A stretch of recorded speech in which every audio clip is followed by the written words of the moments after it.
अस्सलाम वालेकुम दोस्तों, क्या हाल चाल है। आज हम आपसे शेयर करना चाहेंगे पाकिस्तान।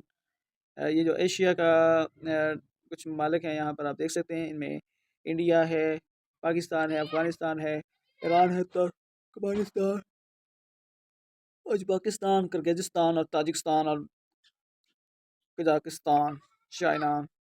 आप कंट्री देख सकते हैं, काफ़ी हद तक फैला हुआ है। और ये आप देख सकते हैं यहाँ पर कैशपेंसी। तो यहाँ आपसे हम एक बात शेयर करना चाहेंगे कि पाकिस्तान, ये जो यहाँ से अगर हम जिस तरह शॉर्टकट रूट है, अफ़गानिस्तान से होता हुआ ताजिकिस्तान, उज़्बेकिस्तान और कजाकिस्तान और चाइना को भी यहाँ से भी एक रूट दिया जा सकता है। लॉन्ग रूट और शॉर्ट रूट तो पाकिस्तान के थ्रू वो कोशिश कर ही रहे हैं। वन बैलेट वन रोड के थ्रू पॉलिसी के तहत बहुत अच्छी पॉलिसी है।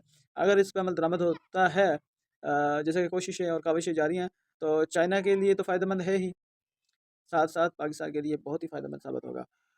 और इसी तरह